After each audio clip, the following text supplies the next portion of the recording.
الحمد لله نحمده ونستعينه ونستغفره ونؤمن به ونتوكل عليه ونعوذ بالله من شرور أنفسنا ومن سيئات أعمالنا من يهده الله فلا مضل له ومن يضلل فلا هادي له ونشهد أن لا إله إلا الله وحده لا شريك له ونشهد أن سيدنا ونبينا محمدا عبده ورسوله اما بعد برادران اسلام، ابھی ہم عید الاضحیٰ کے ایام سے گزر رہے ہیں اور ان ایام کا تقاضا ہے کہ قربانی کو، قربانی کی تاریخ کو، قربانی کے پیغام کو، قربانی کی روح کو بار بار یاد کیا جائے، یاد دلایا جائے، سب لوگ مل کر اس پر گفتگو کریں، آپس کی مجلسوں میں اس کا تذکرہ کریں، گھروں میں اس پر باتیں ہوں، دوستوں کی مجلسوں میں اس پر باتیں ہوں، بازاروں میں اس کا چرچا ہو، مسجدوں میں اور خطبوں میں اس کی یاد دہانی ہو۔ بہت سارے پہلو ہیں اور ہر پہلو پر گفتگو ہونی چاہیے۔ میں بھی آج کسی ایک پہلو پر گفتگو کرنے کی کوشش کروں گا۔ حضرات، یہ بہت ہی عظیم الشان واقعہ تھا۔ اس منظر کو آپ محسوس کریں کہ ایک بوڑھا باپ اپنے جوان بیٹے کی قربانی کرنے کے لیے تیار تھا۔ یہ ایک پہلو ہے کہ ایک بوڑھا باپ اپنے جوان بیٹے کی قربانی کے لیے تیار تھا، اور اس کا دوسرا اتنا ہی شاندار پہلو یہ ہے کہ ایک جوان بیٹا اپنے بوڑھے باپ کے ہاتھوں قربان ہونے کے لیے تیار تھا۔ تو اس منظر کے یہ دو پہلو ہیں اور یہ دونوں پہلو بہت عظیم الشان ہیں۔ ایک بوڑھا باپ، اور یہ کوئی عام بوڑھا باپ نہیں تھا، یہ وہ شخص تھا، یہ وہ عظیم الشان انسان تھا جس کی پوری زندگی اللہ کے راستے میں قربانیاں پیش کرتے ہوئے گزری تھی۔ پوری زندگی اس شخص نے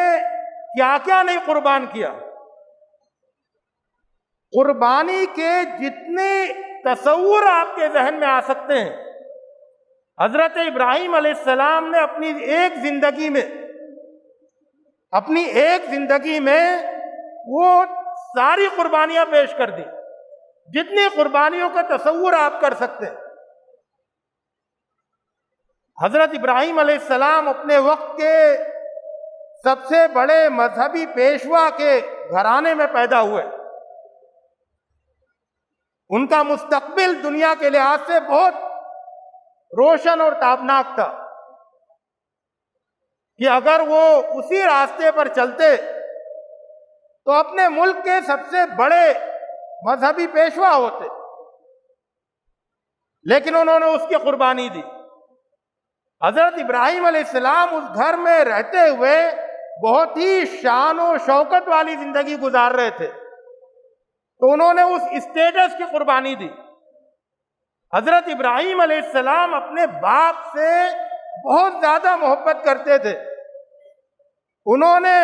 اس محبت کی قربانی دی۔ حضرت ابراہیم علیہ السلام اپنے گھر میں تھے، اپنے وطن میں تھے، اپنی قوم کے درمیان تھے، لیکن حضرت ابراہیم علیہ السلام نے ان ساری چیزوں کی قربانی دی۔ ان کی دعوت کے نتیجے میں سب دشمن ہو گئے، تو سب کے تعلقات کو چھوڑ دینا یہ بہت بڑی قربانی ہوتی ہے۔ حضرت ابراہیم علیہ السلام نے اللہ کی دین کی سربلندی کی خاطر تمام دھمکیاں سنی، آگ کے الاؤ میں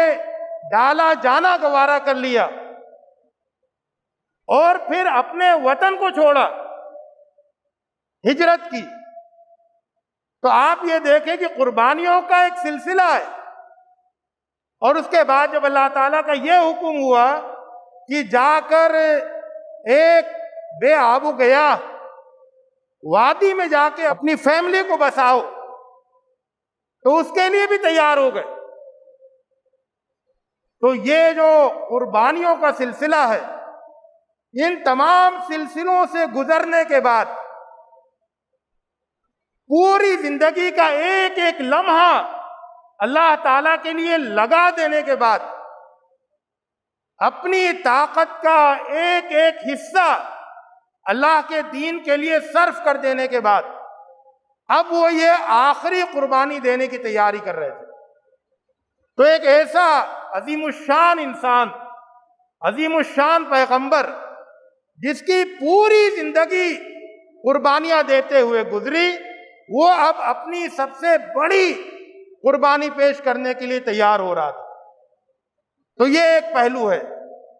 دوسرا پہلو یہ ہے کہ ایک بیٹا جو اب جوان ہوا تھا، ظاہر جوان تھا، اس کے پاس طاقت تھی، اس کے پاس امنگیں تھیں، ارمان تھے، لیکن اب وہ اپنے رب کے حکم کی تعمیل میں اور اپنے باپ کے پیغام کی تصدیق کرتے ہوئے اپنے آپ کو قربان کرنے کے لیے تیار تھے۔ حضرات ابراہیم علیہ السلام کی شخصیت کا ایک پہلو یہ ہے کہ انہوں نے جو ان کا چھوٹا خاندان، مومن خاندان جو ان کو میسر آیا، اس کی انہوں نے بہت ہی بہترین تربیت کی، اپنی بیویوں کی بہت ہی اعلیٰ تربیت کی، ان کے اندر ایمانی جذبات پیدا کیے۔ ان کو 2 بچے ملے تو ان بچوں کے اندر بھی غیر معمولی ایمانی جذبہ پیدا کیا، اللہ تعالیٰ کے آگے سب کچھ حوالے کر دینے، قربان کر دینے کا جذبہ پیدا کیا۔ تو اس طرح سے ایک چھوٹا خاندان تھا، لیکن ایمانی لحاظ سے بہت ہی عظیم الشان خاندان۔ آپ یہ سوچیں کہ جب پوری قوم دشمن ہو گئی ہو اور وہاں سے ہجرت کرنے کی نوبت آ رہی ہو، تو کون سی عورت ہوگی جو اپنے شوہر کا ساتھ دے، اپنے وطن کو، اپنی قوم کو، سب کو چھوڑ کر اپنے شوہر کے ساتھ ہجرت کرے ایسی جگہ کی طرف جہاں کے بارے میں کچھ نہیں پتہ ہے؟ یہ وہی بیوی ایسا کر سکتی ہے جس کے اندر ایمانی جذبہ کوٹ کوٹ کر بھرا ہوا ہو اور جو اپنا سب کچھ اللہ کے حوالے کر چکی ہو۔ آپ سوچیں کہ وہ کون سی بیوی ہوگی کہ جسے کہا جائے کہ تم کو اب یہاں پر رہنا ہے، ایک ایسی جگہ رہنا ہے جہاں پر نہ پانی ہے اور نہ کھانے کا انتظام ہے، اب یہاں آ کے بسنا ہے، یہاں پر ایک شہر بسانا ہے، تو اس کے لیے آمادہ کون سی بیوی ہوگی؟ وہی بیوی ہوگی جس کے دل میں ایمانی جذبہ ہوگا اور جس کی زبردست ایمانی تربیت ہو چکی ہوگی۔ اسی طرح سے بیٹے کی بات ہے، حضرت ابراہیم علیہ السلام نے اپنے بیٹے اسماعیل علیہ السلام کی اور اپنے بیٹے اسحاق علیہ السلام کی، دونوں کی اتنی زبردست تربیت کی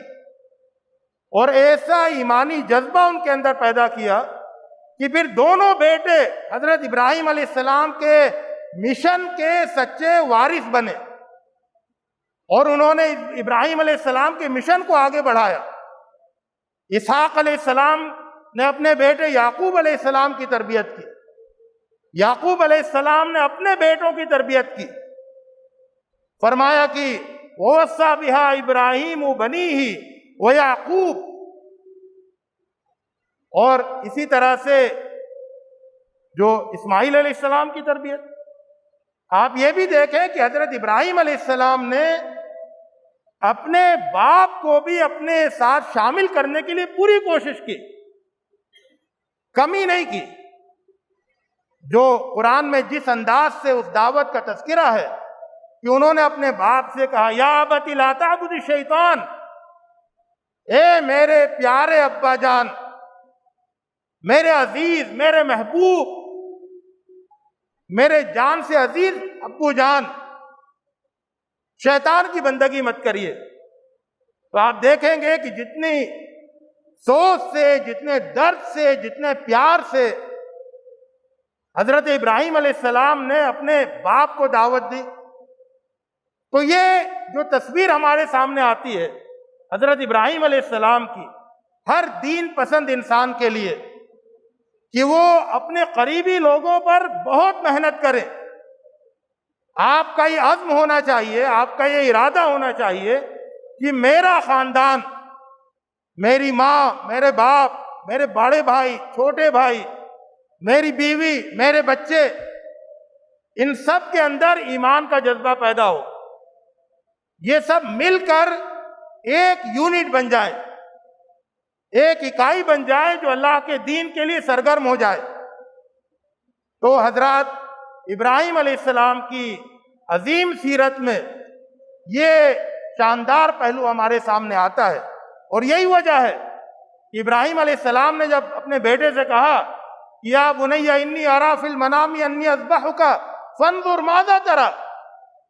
کہ میرے پیارے بیٹے، میں خواب میں یہ دیکھ رہا ہوں کہ میں تمہیں ذبح کر رہا ہوں، تو بتاؤ تمہارا کیا خیال ہے، سوچو۔ تو بیٹے نے سوچنے کی دیر نہیں کی، فوراً کہا یا ابت افعل ما تؤمر، اے ابو جان، جو آپ کو حکم اللہ کی طرف سے دیا جا رہا ہے اس کو کر ڈالیے،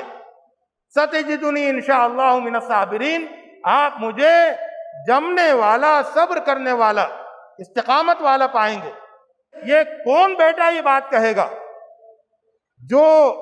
جس کے اندر ایمان کا جذبہ ہوگا؟ ورنہ اگر تربیت صحیح نہیں ہوتی ہے اور ایمان کا جذبہ دل میں نہیں ہوتا ہے، باپ اور بیٹے کے بیچ میں جو قدر مشترک ہونی چاہیے سب سے زیادہ وہ ایمان کا جذبہ ہونا چاہیے۔ آپ کا مزاج الگ الگ ہو چلے گا، آپ کی دنیاوی پسند الگ الگ ہو، کوئی مسئلہ نہیں ہے، اس میں بھی کوئی مسئلہ نہیں ہے کہ آپ چاہتے ہیں کہ بہو ایسی ہو اور بیٹا چاہے کہ بیوی ایسی ہو، اس میں بھی کوئی مسئلہ نہیں ہے کہ آپ گھر کے انتظام کو ایک طرح سے دیکھتے ہوں اور وہ بیٹا دوسری طرح سے دیکھنا چاہے، اس میں بھی کوئی مسئلہ نہیں ہے کہ بیٹا کوئی ایک پیشہ اختیار کرنا چاہے، آپ کچھ اور اختیار کرنا چاہتے ہوں اس کے لیے، اس میں بھی کوئی مسئلہ نہیں ہے کہ بیٹا الگ فیملی کے ساتھ رہنا چاہے اور باپ مل کے سب کے ساتھ رکھنا چاہتا ہو، یہ سب بڑی ایشوز نہیں ہے۔ سب سے ضروری بات یہ ہے کہ جو ایمان اور اسلام کا جو جذبہ ہے، جو کیفیت ہے، وہ باپ اور بیٹے میں دونوں میں اعلیٰ درجے کی ہو، اور اس کے لیے ضروری ہوگا کہ شروع سے تربیت کی جائے، ایمانی تربیت، اور ایمانی جذبے کو پیدا کیا جائے۔ ورنہ صورت یہ ہوتی ہے حضرات کہ باپ تہجد پڑھ کے فجر کی نماز کے لیے گھر سے نکلتا ہے اور بیٹا رات میں رنگ رلیاں منا کر گھر میں داخل ہو رہا ہوتا ہے، نہ باپ کی مجال ہوتی ہے کہ بیٹے سے پوچھے کہ رات بھر کہاں تھے، اور نہ بیٹا باپ کو اس لائق سمجھتا ہے کہ اس کی طرف ایک نظر اٹھا کے دیکھ لے۔ تو یہ ہمارے معاشرے کی عمومی تصویریں ہیں، لیکن اس تصویر کو اپنے اپنی سطح پر، اپنی اپنی فیملی میں جا کے تبدیل کرنا ہوگا کہ حضرت ابراہیم علیہ السلام کا جیسا خاندان ہمارا خاندان ہو۔ حضرات، جب ایک آدمی اللہ کے دین کی راہ میں محنت کرتا ہے تو اس کے نتائج الگ ہوتے ہیں، اور جب ایک پورا خاندان مل کر محنت کرتا ہے، بیوی بھی ساتھ دے رہی ہے، بیٹا بھی ساتھ دے رہا ہے، باپ بھی آگے بڑھنا چاہتا ہے،